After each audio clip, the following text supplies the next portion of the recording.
Assalamu alaikum wa rahmatullahi ta'ala wa barakatuh. Welcome back to another analyze of a Mena game. Today I was thinking about starting with this game that was recommended in my Facebook comments.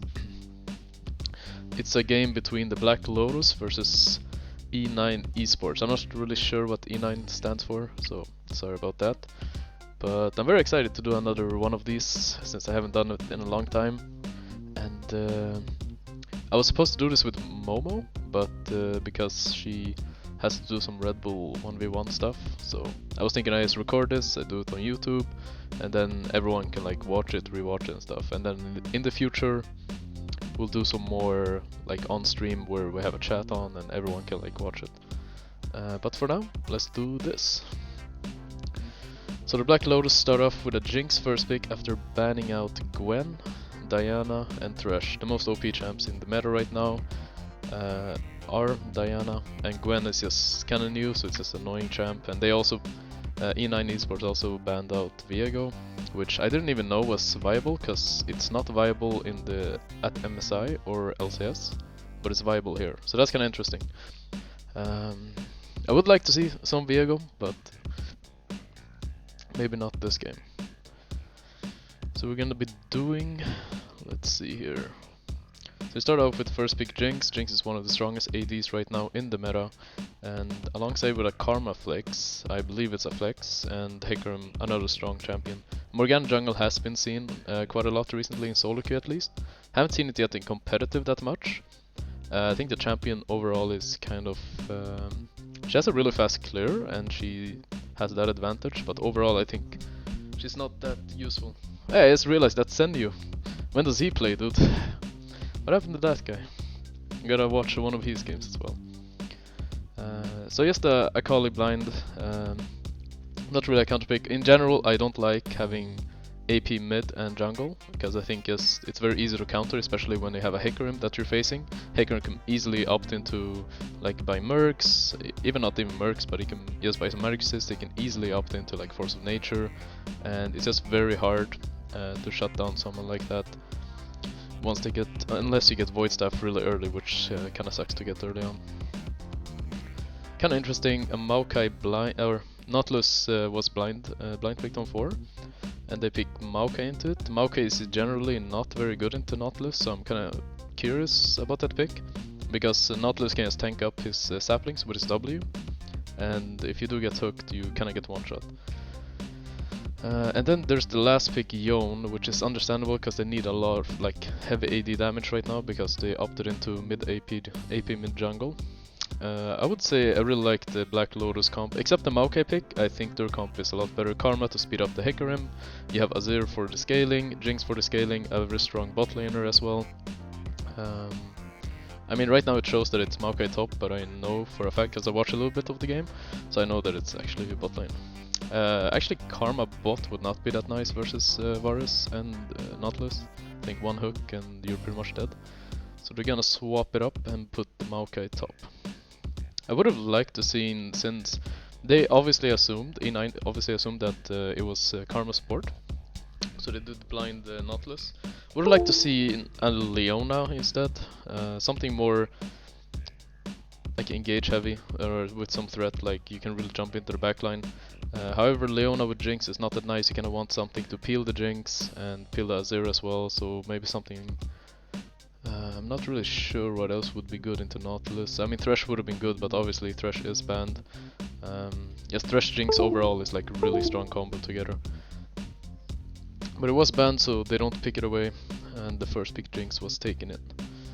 So let's see how this game will play out, my friends.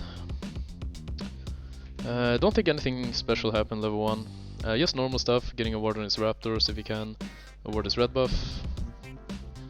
And obviously Morgana has just put a ward down, based, bought the sweeper, has the blue smite, both junglers have blue smite. Top lane started with Doran's ring, mid lane as well. I'm interested in to see how this Yone pick will play out. So Hecarim is gonna start topside, he's gonna be patting bot into this Jinx Maokai lane. Not much happening, both junglers is doing a standard full clear. And I do believe they want to contest the bot lane prio for the bot scuttle. Holy shit. And the Black Lotus go quite aggressive, even though they knew... Did they know that Morgana started topside? They did, right? Yeah, they will see. Yeah, they see her on the Raptor, so they should know that Morgana is also bot side at this point. He even takes the plant, so I'm kind of surprised by this all-in. It's kind of weird, because they just saw her take the plant and just walking up like this, even though they know that she's coming. It's kind of interesting. I also think if they did want to make this play, then Karma should be the one TPing first. Because Karma, what she just did was she pushed in top right. She had to stop prio because Yon is a melee champ. Not very useful, right? He can't really do much to contest the prio early on. He gets this wave in, which is perfect. And now if they want to set up this botlane gank, it would be super well played if Karma decides to TP, initiate the TP on bot lane. So if Yon TPs away, his wave is going to be so messed up that it's going to be slow pushing towards Karma, which is going to make her lose a shit ton of minions, and it's just not going to be worth for him, considering he's playing Yon, who wants to get ahead and play for himself early on. And if he could force that TP, like him to TP away, that would be like so great.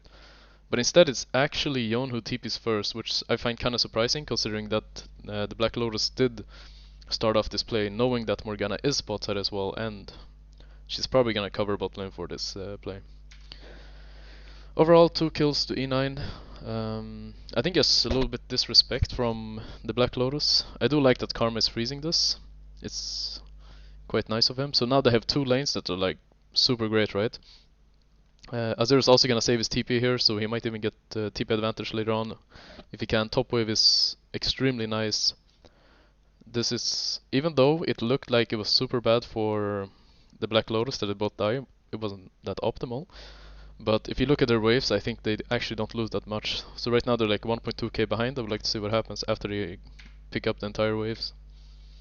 Yeah, you can see they were 1k behind, but now they're just 500 gold behind because they picked up all the waves. So don't get fooled by kills. Kills don't matter that much. The XP from minions and gold from minions is a lot more important. Yes, especially the XP. That's actually what's gonna make you strong. It's not just the gold itself and getting kills. We have a small pause here. Let's just check before what happened here. So both mid laners does have TP up. Bot lane does not have flash. Or yes, the Maokai does not have flash. So it could be a target that they probably want to play through after this. And you can also see that like Lotus is 1 level behind because of the bot lane freeze. So they do have a level lead on the bot lane. So overall, the trade was not bad. They're only 300 gold behind, which is basically just the kills. But minion wise, and XP wise, they got ahead. 1 level up on soul lane, on top lane, and then 1 level up on support as well. So this game is not too bad. Just because they got a kill doesn't matter that much. Now this is the weird part, right? So top lane is starting to get a bit... Young will have some all-in potential once he gets his Berserker Greaves. Right now he's not that strong. I think Karma should be fine in this lane. However, they do spot out Morgana here. She's level 5. Hecarim is not level 6 yet, but this bot wave is slow pushing away, so they're gonna need Hecarim to stick around to get this wave in. So Hecarim's gonna come through lane. He's gonna ensure to get this wave in. And Akali does have a window. However, they do have TP on the Azir. Okay. I think this is a bit of an overcommit. I really like what Hecarim does there, making sure that Akali can't engage on his bot lane. So now he has waste flash basically. So if Hecarim doesn't go on the Akali here, she has a chance to like jump in and try to kill the Maokai, who's flashless. But since Hecarim actually recognizes the situation, make sure that Akali is not even close. Push her away to make sure that nothing else happens. Milan has a window now. They try to make something out of the slow push, but nothing really happened. You also need to realize that the Black Lotus needs some time with her comp. Like Jinx needs to get 1 item, 2 items, and then Azir as well 2 items. That's kind of when they start spiking, right? When they can group with Karma and the Hecarim, then they're gonna be very powerful. But right now it's kind of looking like E9 is having the advantage, mostly also because of the early kills on bot lane, on the early scrap. This dragon is not that nice for E9, because Morgana is gonna end up losing her entire top side, which could have been avoided. I think Morgana, the right decision here would just be to pick up this crab and just take a reset and go pick up your top side, because Morgana already has an advantage, she has a level lead, and she's gonna get this crab as well, so it's almost gonna be like 1.5 level up on Hecarim. And with Morgana, Morgana's biggest strength is that she's able to clear extremely fast, which makes her gain advantages in the jungle just by clearing all the time. And prioritizing this dragon is not really gonna win you the game, but you wanna keep the advantage on Morgana so she can be a big factor in the game. I think Morgana is one of those champs that you wanna be really ahead with, and if you're not that ahead with her, she doesn't look as strong. So I think Morgana should be playing for herself here, take a reset, pick up your topside camps again, path into bot, do another full clear, and since you do have bot lane priority, your bot lane is kinda winning, and Jinx Maokai are not that useful unless they have the pushing lane, cause then Maokai can set up saplings, making it really hard to gank them. She should be just playing for herself and getting herself ahead. But instead, she goes for this dragon, she loses her red buff, she loses all topside, and actually the Black Lotus does swap here.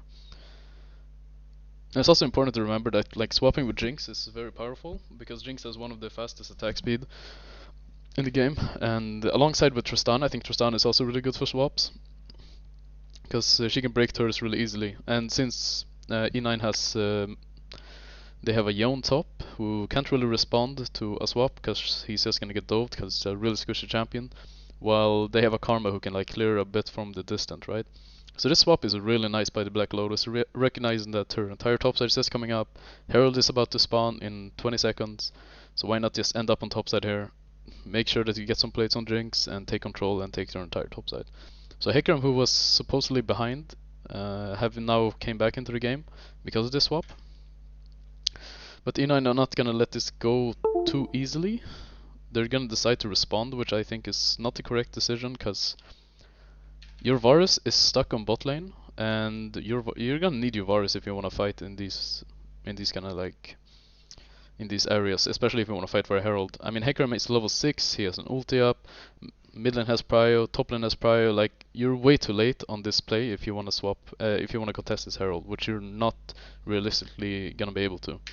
I think the correct decision to do would be to recognize, now they see Jinx topside, right? But this is what I mean. This all comes down to this dragon. This dragon lost them the tempo for them to be able to swap themselves. So this is the play, right? They make this play, they flash on them. However, they still didn't clear the wave.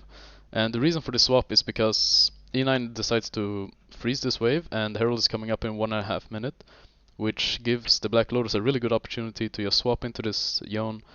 If you imagine this Yone being a Sion instead, then the swap wouldn't be that nice, right? Because you're not going to be able to dive a Sion. But since it's a Yone, it's not that hard to dive him, and you can actually make progress. And if they didn't do this dragon, I think what should happen is Nautilus and Morgana should be resetting, opening up on topside, making sure like what is going on. Are they trying to invade our topside? Are they trying to go for Herald? Are they swapping? Just ensure that the Black Lotus can't do anything even though they're freezing. Because since they sent more Karma bot, she doesn't have TP, so it's gonna be 4v4 topside at worst case. But since I did this dragon, you can see the Black Lotus already arrived to top, and they already started pushing, they already taken their topside camps, and I think the Black Lotus actually understands tempo quite well. And you can see from right here that they're actually using tempo to their advantage. And tempo is, if you don't know what it is exactly, tempo is when you have the first move on the map. So I think one thing that Caps used to say was a tempo death. So sometimes he would get solo killed on mid lane, right? And instead of saying like, oh yeah, I fucked up, I'm dead. But he also always saw the positive thing in it. He would say that he has a tempo death, which means that he would be out on the map first, which means he will be able to push out the wave first on mid lane, and he will have a window to maybe dive bot, maybe invade a camp, and he would use that advantage. And I think that's one of the reasons why Caps is so great, because he's also very creative and he makes every bad situation and tries to turn it into a good one. And this is something that is very important in pro play. Tempo is one of the most important factors in a lot of the games, because tempo allows you to make the play first. So if there's a dragon come up in 1 minute and you have the tempo for that and you reset it the first and you're already at the dragon area, it's gonna make it a lot harder for the enemy team to walk in and try to take that area back. And here we can see they use this tempo to get the top lane pushed in. They now get this Herald. Look, now they come out on the map. Like, E9 is just coming out on the map, they just arrived here, but the Black Lotus has been here. They even took Raptors, they took red buff, they pushed out top, they got wards down. Like, they might as well had have had like a picnic party in their jungle. Like they had so much tempo that they were able to do like 10,000 things at the same time. But usually, when you have tempo, you're able to like maybe just get the herald fast or get the red buff fast or something like this. But in this case, since they did the dragon, their tempo got so massively destroyed that they're not even able to respond to this. So they just run all the way to topside. They lose the herald. They're not able to do anything with it. But to go back to my point, I'm gonna try to not make this review way too long. I think my reviews before were a bit long. But yeah, if E9 recognize, hey, okay, enemy team has tempo, they already swap, they're probably playing for Herald, we're way too late, Varus is stuck on bot lane, they just instantly, maybe you can send Nautilus to defend this dive in case it's happening, but since now you kind of realized it's not gonna happen, so you can already like start entering into bot side instead, and you can take over their bot side and zone off this karma from the waves. However, since they do have Herald, it might be smart to match them, because Jinx will destroy that turret if she's left alone with it. Which they actually eventually do, right? So here they recognize, okay, we fucked up, we don't have tempo, we need to get this wave in on mid lane, and we need to start pressuring this karma. Which is what they do. So they do end up trading and take over their entire bot side.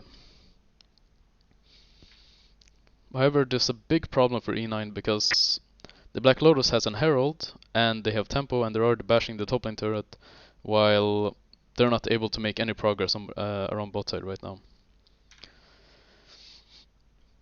So Jinx is gonna get this, she's gonna get so much gold from this, she's gonna be extremely fed, and this is quite huge for the Black Lotus, because Jinx is one of their main win conditions, and so is Hecarim with the Karma, but Karma, if she's able to shield this fed Jinx, I don't think anyone's gonna be able to stop her, because that is a very powerful Jinx. Jinx is one of those champs where you do not want to see her ahead. If she's ahead, she's gonna take over the game. But I do like E9's response. They're just trying to trade, trying to get some plates around bot side, trying to make something because they fucked up earlier. But you can see, like, dragons are sort of an illusion. They're very nice to play for and makes the like win condition very easily. Hey, I just stack 4 dragons and then the enemy team will fight me. But the real reason why dragons are OP is not because the dragon itself or the buff or the soul. It's actually because you make the enemy team panic and they don't want to give the soul away, so they will put themselves in a position where they will have an extremely bad fight, and that's why dragons are OP. It's not because of the soul itself, it's because of the fight it makes happen. So let's say the enemy team knows like, oh shit, we didn't take any dragons, now the soul comes in. They're getting desperate. They start face checking everything. We have to contest this dragon. We cannot give the soul, and they end up in a really bad position. The enemy team wins the fight, and then the game is just over. It's not because of the soul. It's because of the fight that you take. But here again, Jinx is just getting to mash other plates, and she's just continuing her lead. Nautilus tries to look for some sort of engage just to stop the bleeding, but it's not very possible. Jinx is gonna take over this game if she's provided properly. However, there is something that happened that I didn't talk about. It's this right now. So they're gonna put down the Herald on top, and they're gonna break the turret, but they make a huge mistake here. So Jinx should be pushing out this wave to make sure that the top lane wave does not freeze. And you will see what's gonna happen, because she doesn't push this wave in, Yone is gonna find a freeze, and he's gonna be freezing now. And this is gonna make Karma sort of panic, because she doesn't really have a job, she can't go top, and she can't really... Wait, is it a freeze? Yeah, it's a freeze. And she can't really go top, so she's just gonna stay bot. She can't really get plates. She can't. There's no dragon. There's nothing. For 1.5 minutes, this Yone is just gonna be stacking up his CS. He's already 20 CS up because of the swap, and just because Jinx didn't push that out, it just makes Karma's life kinda sad, honestly. So Karma is gonna try to make the best of the situation. It's gonna start laning with the Jinx. And this was one of the, let's see the solo kill.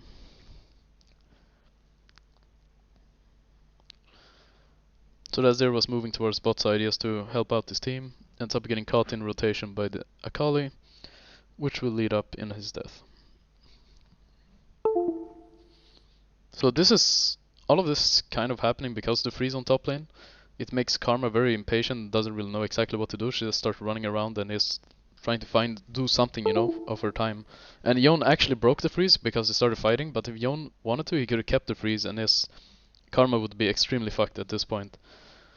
She started 30 CS behind, or 40 CS even. Like it's actually going. This is quite bad for the Black Lotus solo laner, and it's also one level up. And like I spoke before, it's not just about the gold. It's mostly about the XP lead that you gain. XP lead makes you 10 times stronger. So how many games have you guys had in solo queue where enemy jungler is like 3 levels up, and that feels so powerful, right? It's more powerful than just seeing an equal jungler, like with a low level jungler with multiple items who has like 10 kills, right? You don't feel that he's as strong. It's the levels that give you all the advantage. You get health, you get cooldown reduction, you get ability, you get extra points in your spells, and that just makes you a lot stronger. Yes, levels overall are a lot more important than just gold itself. And that's why freezing is OP, because you deny enemy team gold, but also at the same time, more importantly, you deny the XP. But E9 are still playing for the win condition, they're playing for the dragons, and this is kind of the same thing that happened last time, right? They took the dragon, and at the same time they take the dragon, the red buff spawns, so the Black Lotuses do the same thing. They go into topside, take over their red buff again, and E9 still doesn't have a turret. I do like this lane assignment though. I like having Jinx mid. I do think Karma doesn't really serve a purpose standing around bot side. I think Karma instead should actually be mid lane right now, because she knows, she should clear this, right? But she knows that, hey, if I stand under bot turret, I'm not gonna be able to do shit, because I'm gonna be forced out. They're already taking over my bot side, my whole team is top side, so I have no job around bot side. If he recognized this like 1 minute earlier or 30 seconds, he would already be mid here, and pressuring out this Akali and getting plates mid, and forcing enemy team to respond. But instead, he's just standing under bot lane turret, and he's just like, kinda oinking, right? He's just waiting, because he can't really do much. However, they do group up in mid lane. I would have liked to see this a bit earlier with Karma mid as well. They would have been grouped up 5 mid, forcing the mid turret, getting plates. But I do like this TP play from the Black Lotus. Recognize that Morgana is taking a greedy path, and they do have a TP ward behind them. So this is a really good punish by the Black Lotus. And now Karma is gonna be able to get some farm back. She's already 40 CS behind, and she needs to just get some XP and get some gold on herself.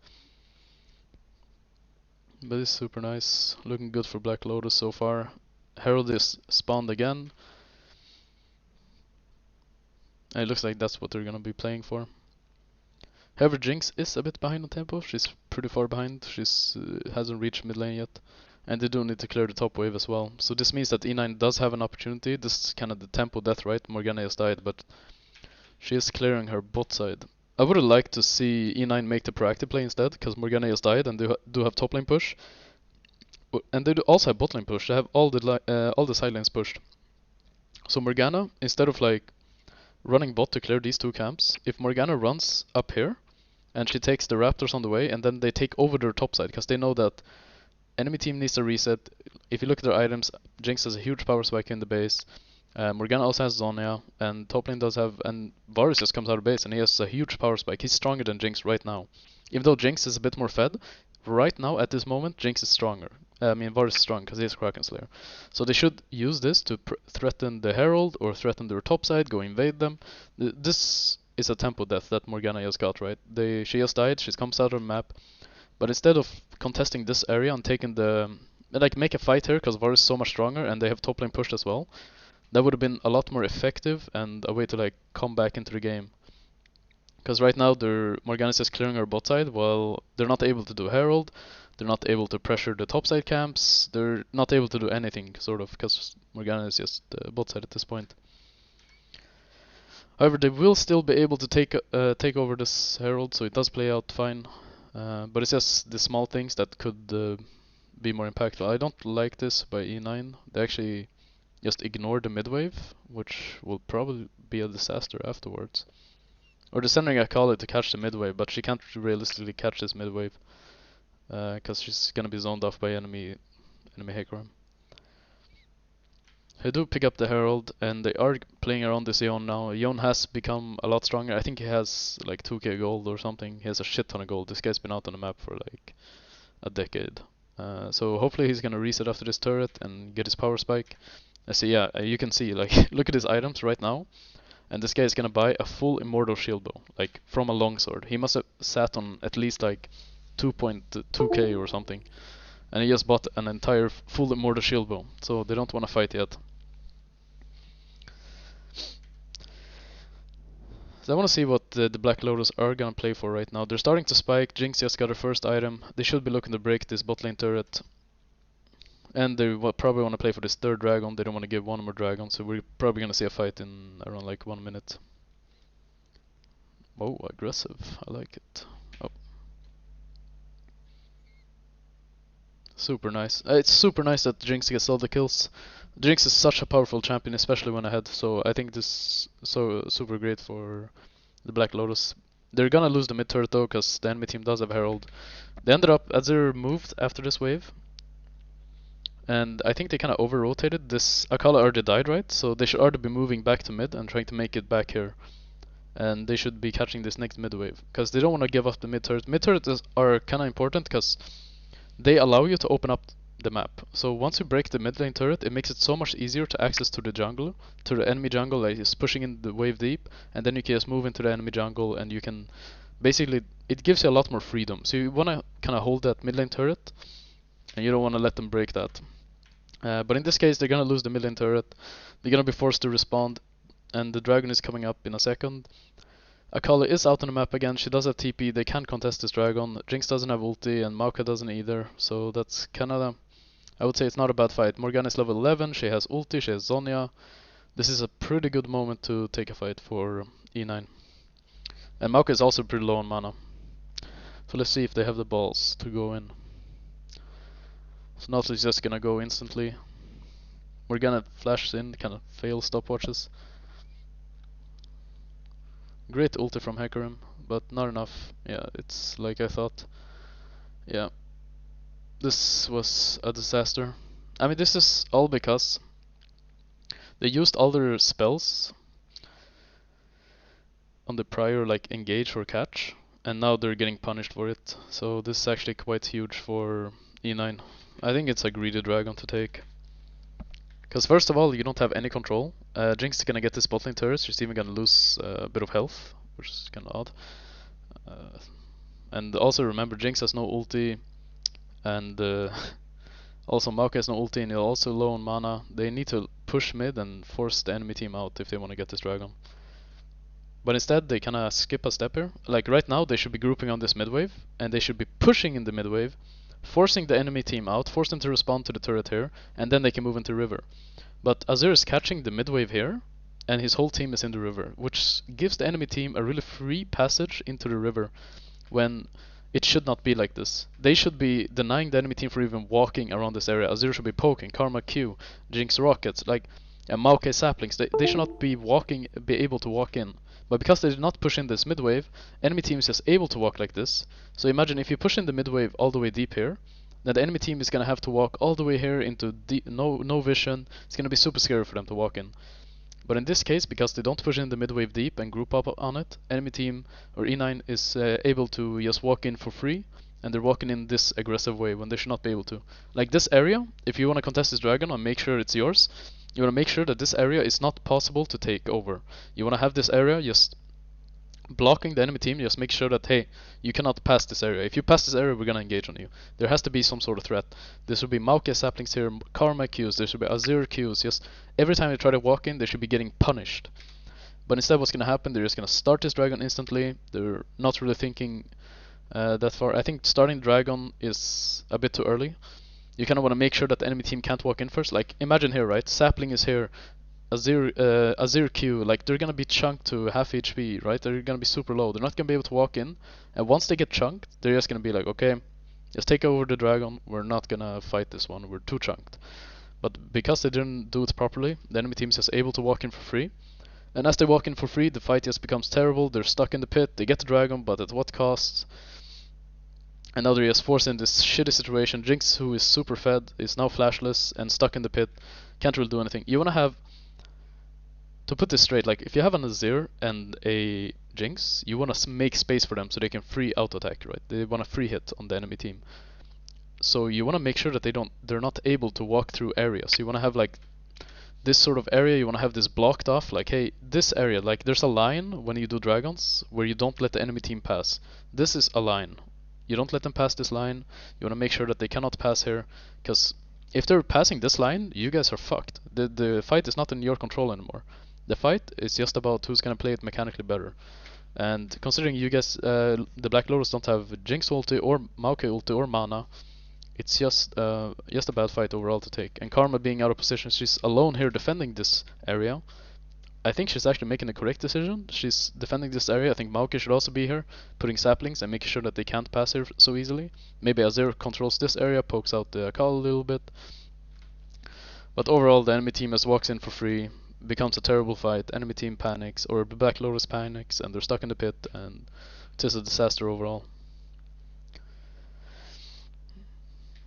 Here's a replay as well, but we already watched it. I think I kind of made my point. Anyways, Nash is spawning now in the... I can't really see the timer. Yeah, it's spawning in 20 seconds, okay. Or 10 seconds.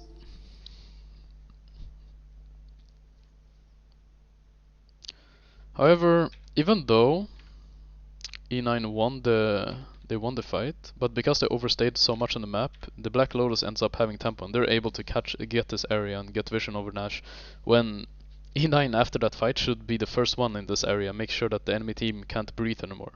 And that's one of the things, like utilizing tempo, and I think the Black Lotus understand tempo a little bit better than E9. I think E9 are just making good decisions around Drake and they're winning because of that. But the Black Lotus overall have like better understanding of tempo and understanding of team play, while E9 are sort of just my feeling is that they're autopiloting and they're getting success from like random fights that or they're very good at punishing the enemy team when they overstep, and that's kind of what's happening in this game. But this situation should never happen for E9. Like this situation that after you just won a fight, hard won it, you aced them basically, that the enemy team is first on the map and they're able to pressure you out of your own jungle. Like this should never be possible. Because you have the B button, right? You can press B. As soon as you win that fight, you can just press B, someone can push out the wave. You press B, you open up on the map, you already in this area, make sure that the enemy team can't breathe anymore because he just won a big fight and you guys are kinda fed. Varus has 2 items now, same items as Jinx. This Jinx didn't really snowball that well. Oh shit, dude. But yeah, this is the result, right? Because E9 didn't use their tempo properly and Morgana's clearing bot side again, which is not a bad thing, but should have done it a lot earlier. It allows the Black Lotus to open up on the map first and get control over the area of Nash, which allows them to engage here. And this is just a result of not caring too much about tempo and playing for it. So now they get punished even though they won the fight before, right? They should be stronger. However, the Black Lotus does overcommit a little bit, and I think it's not... Actually, they don't really get much. The Black Lotus do actually end up in a winning position, even though they were the ones behind. Look how behind they are in gold. But it doesn't matter if you're behind in gold if the enemy team doesn't know how to use tempo and how to punish you. And this is one of the things we're seeing with E9, that they're not able to recognize when they do have tempo advantage, or they're letting the enemy team have too much freedom considering how ahead they are. And now the Black Lotus get the mid turret as well, and you see here what the Black Lotus do, right? Instantly after they get the mid turret, what do? They do the magic thing that no one else ever does. They press B, and when you press B, you come out on the map a lot faster. And coming out on the map means that you're able to make the play first, before the enemy team. So now they're already out on the map again, they're already open up on mid. Dragon is about to spawn in 1 minute. I do like this thing though, that Hecarim goes top and pushes, because Karma at this point is just like shield bot. She's just gonna stay with Jinx, making sure she survives, and Azir. And no one is really able, she's not really able to respond to the Yone. So Hecarim is just gonna clear the wave, make sure that they don't have any pushing side waves that they need to respond to later. So they wanna, like the Black Lotus wants to group as much as possible, right? That's their comp. And in order to group, you actually need to fix your side lanes so you don't lose a lot of XP and lose tier 2s or anything like this. Because E9 has another comp, they have like a 1-3-1 comp, they have a Kali who wants to go side, they have a Yone who wants to go side. They don't really want to group as much, while the Black Lotus do. You can see here the second they see one of the members, they just instantly go on them. So they fight over this mid lane priority. Because mid lane priority is the key if you want to get any objective. If you're able to push this mid wave and get it, and push out the enemy team so they have to retreat all the way back or through the jungle, this gives you a free passage to any objective you want. Like mid lane is the key to everything. It allows you to walk in freely to Dragon, it allows you to walk freely into Baron. So I really like how the Black Lotus play here. Instantly when someone walks up, try to contest the midway, boom, run at them. Don't let them, don't let them. So they do an excellent job on that. And they also walk up with the wave a little bit, make sure, I think they could walk up a little further, which they do here. This is super nice. And now slowly get the control, take over this. This is really nice gameplay. Super nice. They just hold this area. Now they should be aware that the enemy team might go Nash. It's also a thing that people do. But if they do go Nash, they might just throw the game here, right? They don't have a lot of damage. I mean, Varus does melt the Nash and Neon as well, so they actually do have a lot of damage. My bad. I thought it was poke Varus, but it's not. But yeah, this is gonna end up being a throw, most likely for E9. If he tries to get in and steal it. Great Morgana ulti.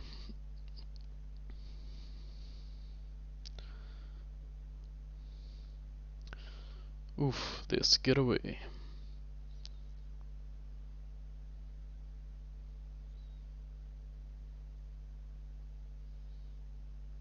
Ooh, super nice flash. Nice flash by Jinx. The Moroccan genes hitting up, dude. Pew pew, only Moroccans can do that. Crazy, man.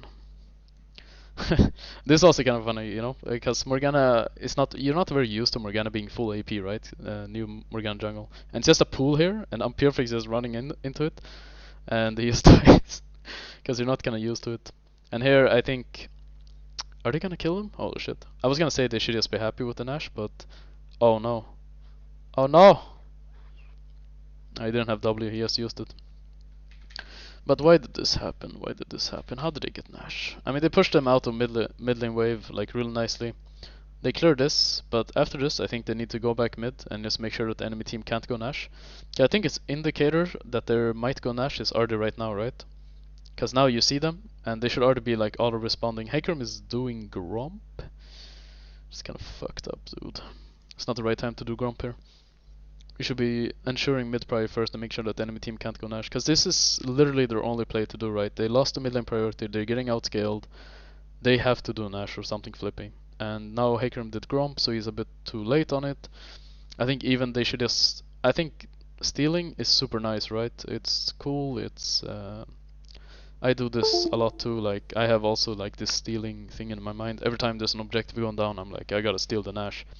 But I really believe if you focus on the fight instead, and the Hecarim just comes in here, and you just focus on fighting instead, then you'll probably ace them and the Nash won't really matter. It will give them 300 gold, but that's about it.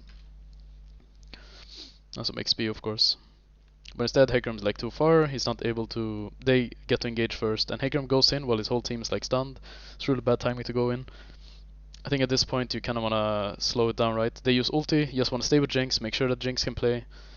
And this ulti is not necessary, because even if you ulti up, like Hecarim is a CC champ. If you ulti, you hit a lot of people, super nice if your team can follow up. But at this point, when your Morgana is ulting your entire backline, you go in at that time when your whole team is stunned.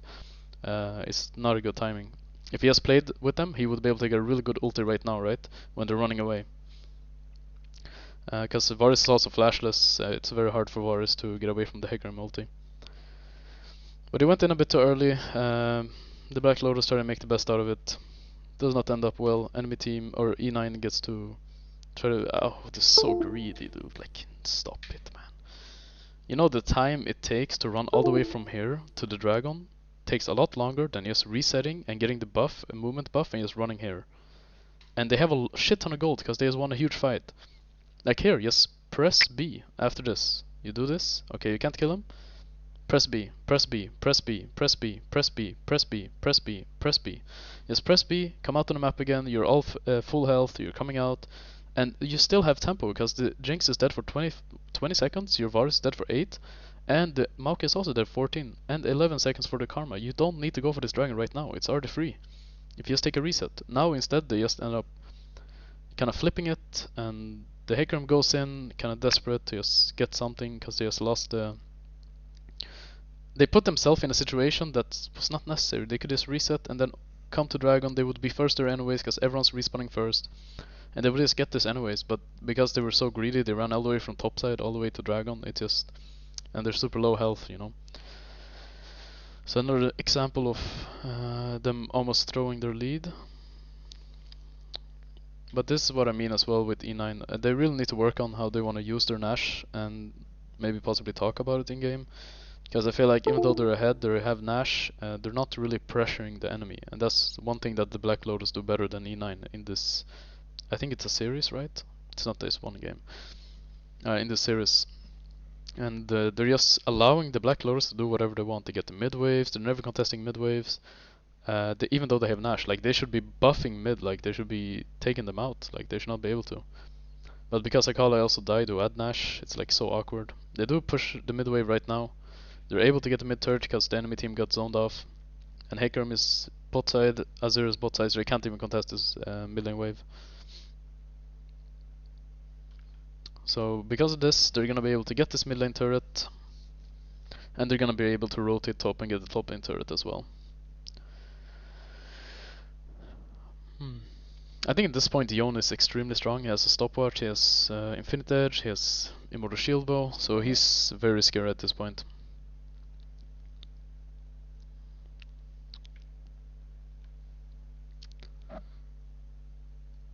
Oh my god. What a disaster. This is quite smart by E9, just walking in here.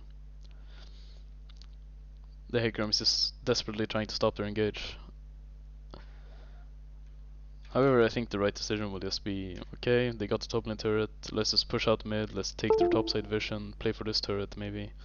But I get it, they're kinda like desperate because they've fallen behind and the game doesn't look that good right now. Anyways, ends up disastrous. Akali is way too fed right now. Yone is also extremely strong. I guess they're just gonna break the mid lane inhib. Okay, so Nash is coming up now again, but I think sometimes going for the inhib is not that nice. If they, from here, realize like, okay, they're spawning in 20, this guy's 7, 25, I mean, it's fine to assume that you can end the game, honestly. I would also kinda think that, but Hecarim is up, Karma is coming up, Jinx is coming up soon, and Azir is still up. If Azir wasn't up, I would definitely end the game here, but it just seems a bit desperate here. If they just reset it, they would get the Nash anyways and get the soul as well. Or they don't have a soul actually. Yeah, they only have 2 dragons, both teams. But because they greed and try to end the game, they're not gonna be able to respond to this Nash without actually risking a fight, because they still haven't taken any resets, so they have a lot of gold on them. Akali does a nice TP here, but holy shit, she is fed, boy. But not fed enough to 1v5. So now Dragon is spawning, Nash is up, and Yone is forced to ulti wave, gets actually hit there. I was kinda bugged. I thought he got out. He gets ulted here. Oh my god, yeah, that's so awkward. I think he messed up and misclicked his W, or his E, where he jumps out. But yeah, this is gonna result in just another Dragon. They're 1 away from Soul. I think the Soul is actually quite powerful, considering you have 3 Ocean Drakes. That's when I think souls are actually really OP. When you already have 3 of them and then you get the soul, then it's kinda got them OP. So Nash still up. Let's see how Black Lotus are gonna look to respond to this. E9 are still ahead with 6k, so they still have the advantage. Akali is... I'm not sure how they're gonna deal with this Akali. They don't really have any like strong frontliner. Also Hecarim should have went Force of Nature first, and then he should have went Deadman's. Or even not even Deadman's. I think going Randuin's this game would be better. I mean, it's super fun to be fast, but I think Randuin's just gives you so much more because they have two people with high crit. So having a Randuin's is a lot more effective than having a Deadman's Plate. Deadman's Plate doesn't really give you much this game, except movement speed. So you want to go Force of Nature into Randuin's there. Or even, not even full Force of Nature, you kind of want to get some armor and then you can go into Force of Nature. That would also be super good.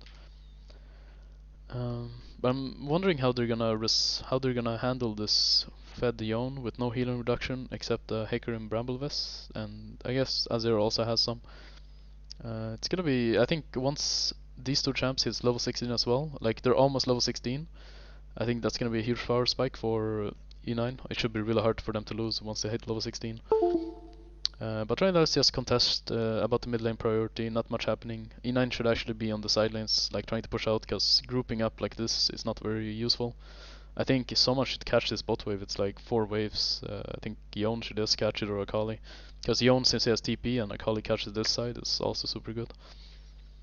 But instead the Black Lotus get the kill. I mean, honestly, if I was watching this game if I didn't see the gold, like I would think the Black Lotus is ahead, because they're making the proactive plays even though they're behind, and E9 are sort of just responding to them and letting them push out all the side lanes, and they're not really contesting them and making them feel pressured. And I think that's a key part of like playing this game in competitive. You need to pressure the enemy into making mistakes and not allowing them to do things for free. But yeah, it just feels like a dance around mid lane. Let's see here. So everyone's just dancing around mid. I think E9 at this point are like, okay, fuck it, dude. Let's just engage. I'm so sick of this. Great engage by Hecarim. Holy shit, that was insane engage. Super nice. And now the Black Lotus are gonna just end the game, I guess. No, they're not. The 3 dead. Okay, Jinx dies. Yeah, okay, that's kinda big. And Hecarim is no mana. So they're gonna end up getting the soul, which gives them a really high possibility of winning the game. However, they are behind on tempo. The enemy team abused the term tempo death, so they're gonna be first on Nash, and they're gonna get the Nash for it. So this time, I like this Nash a lot more than the last one, because E9 are actually grouping up mid, they're pressuring instantly, they're not wasting time. So this is super nice that they're actually going out. Because last time they just like kinda let the enemy team, or let the Black Lotus just pressure them. And now it's just a random fight mid. Hecarim kinda oversteps. I think they should just give up the inhib. There's not much to do about it. They have Nash and they're... I mean, you won the last fight, but you only won it because you got a great engage on Hecarim and the Morgana got caught. You don't actually win fights in general. Holy shit, they're just gonna end the game straight up. Okay, that's brutal.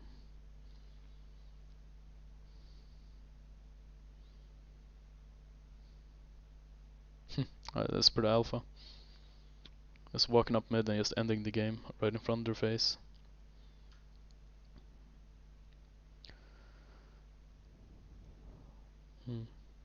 I feel like this game was extremely back and forth. Both teams could have won. Black Lotus did a... Like they... I don't know, the first blood on bot lane when they knew Morgana was there was kinda optimistic to say. And then... Wait, it's not over? Oh my god, it's not over. Oh god. It's actually not over. What the hell? Okay. So it's an open nexus. And now Elder is coming up, so I guess that's gonna be maybe a backdoor or something. Okay, how did this fight happen? So this is nice by E9. Instead of just walking into the area of the dragon, like we saw Black Lotus do in the first dragon fight, they just instantly go mid, push out the enemy team, say, hey, we might finish the game. If you guys want to get this Elder, go ahead, but we'll finish the game. And they end up forcing a fight here. Let's see who wins it. I mean, I think... Oh my god. Karma is broken. Is he actually gonna end the game here? Okay, this stream kinda froze. Hello? What did they say, guys? سبكتيتر باجز اوكي يقول لنا اوبزرفر انه سبكتيتر باجز مش مشكل جي جي والبيد لي اي 9 سبورت يبدو لي انهم انهوا المباراه نحب نشوف كيفاش وفين. Okay, so E9 won. Okay, but like I said, this game was extremely chaotic and a lot of back and forth, but I think both teams could have won at any time. I think E9 biggest takeaway is probably like using tempo properly and recognizing when you're behind the tempo and when you're ahead on tempo, and make sure you pressure the enemy and start talking about the Nash. Wait, that sounds like a coach, dude. I'm just supposed to analyze these games. Anyways, I hope you enjoyed the review. I know it might have been a bit long, but I hope you still enjoyed it. I tried to make as good review as I could, a bit too analytical. But I hope you enjoyed it. I think I will do another game later on. I think it's like game 2 here. Let's check. Okay, yeah, it's a series. Alright, so I'll watch the rest. I will be posting this. And also, this microphone doesn't really work right now for some reason. I need to fix it. So you have this shitty microphone instead. But yeah, it was fun to do it again. I hope you guys enjoyed it. I'll see you guys later. 1, 2, 3.